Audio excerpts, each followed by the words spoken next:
Once again, it's bureaucracy which is the key to recognising the problems in the NHS.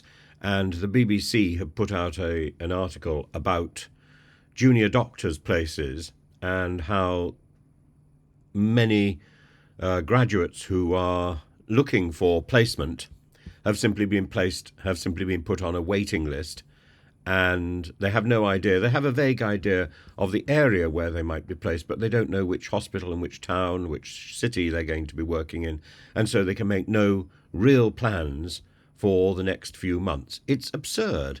They're actually getting a TBC, placement location, placement site, TBC, placement description, TBC, for a foundation 2-year course. And, why would anybody accept that that sort of desultory treatment by a bureaucracy? If the bureaucracy of the NHS can't function with its placements, if it can't function with its patients, why is it being paid so much? And that's the fundamental question. So it's not about whether the doctors and nurses are going on strike. Yes, they may be. Bureaucrats are not, because bureaucrats in the NHS are being paid a huge amount of money to do nothing. And it doesn't matter whether you're a doctor or whether you're a patient.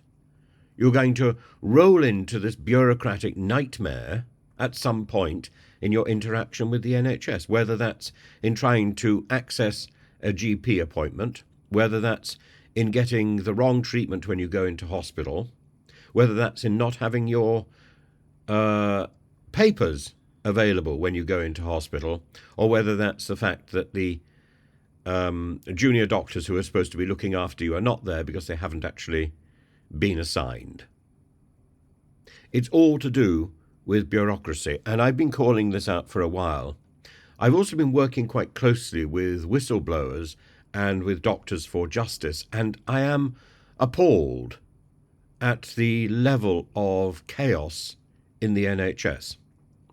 The Doctors for Justice organisation tells again and again how doctors who call out problems are then personally attacked in one way or another, mostly by the bureaucrats, of course. Their lives are made impossible.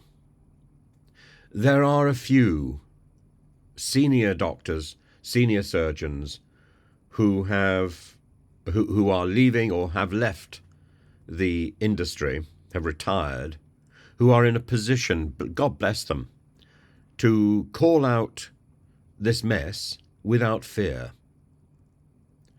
And more of them should come forward without fear.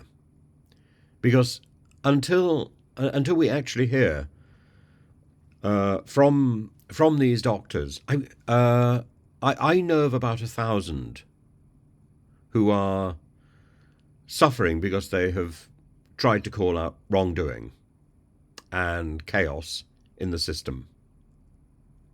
And almost all of them are penalised, they've had their pensions stopped or whatever. One way or another, the bureaucracy has nabbed them. Why? Because they are calling out the bureaucrats. And when I call it out, there's one or two people on the comments section who tell me that I'm being unkind to the NHS. I'm not. Every time I talk about this, I salute the doctors and the nurses and the cleaners who work incredibly hard at ridiculously small pay for what they do, while the bureaucrats are creaming it in, are simply head over heels, rollicking around in the amount of cash that they are making, while equally presiding over chaos. And people, it's not just that people are out of work, people are dying because of the bureaucratic nonsense. Now, I haven't had a great deal to do with the NHS. I've been in hospital twice. I've had the occasional interface with surgeries and so on. The problem is almost every single one of my encounters with the NHS has been problematic. not because I've received bad care from doctors or nurses, but because the bureaucracy has inevitably been wrong, right down to misgendering me, right down to documentation which was contradictory, and right down to the bureaucrats refusing to believe the information that I gave them and failing to hook up with another hospital that had been dealing with me for 40 odd years. And the evidence is there. And so much effort, so much more effort was put into a defense of what they'd done wrong. And so much more effort was demanded to even put things moderately right, certainly from the last time I was in hospital. And I was back in hospital for a further 2 weeks because of their stupidity. And this is not clinical stupidity. This is bureaucratic stupidity, and bureaucrats who decide on the basis of their faulty paperwork that I don't need this or that. They make that decision, that they don't need to talk to this or that clinician or this or that hospital. It's madness. And it's utter madness when we are in need of junior doctors to have slightly more of them this year and then not know what to do with them. It's not as if these junior doctors graduate as some sort of surprise. We've known all the way through the year how many junior doctors would graduate. So why can the bureaucrats not be ready to assign them to placements? Why? And why would any junior doctor want to stay in this system except for some sort of ideological reason? This system is broken. This system is chaotic. This system isn't going to pay them much. And the only reason people will stay in the NHS is because they believe in the NHS. Thank God some people do. Thank God.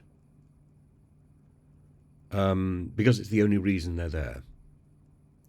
So when you go to hospital, when you go to your GP, and your GP treats you, you should be grateful because that GP is there, not because they're making so much money, or because they feel that they are so supported by the bureaucracy, but because they believe in the NHS. There's no other reason to lure them into this second-rate health service. Now, we could turn this round in the space of less than 5 years by focusing on stripping the NHS of the second-rate bureaucrats who are clogging up the top of the system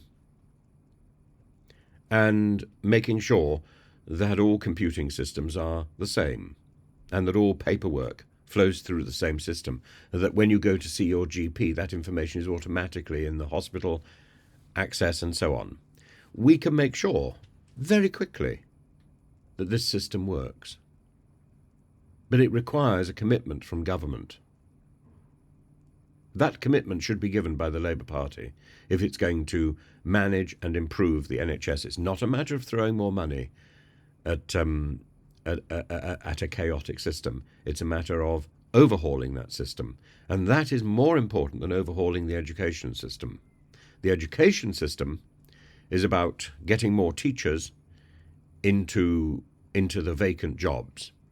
And it's about possibly about changing the way we perceive education, taking away from this conveyor belt system predicated on exams. But that's a longer transformation. The NHS is quite a quick fix. It requires commitment, and it requires targeting the bureaucracy.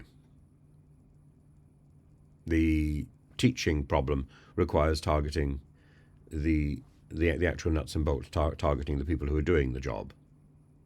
But the NHS, the people who are doing the job, the nurses, the doctors, the cleaners, do it very well.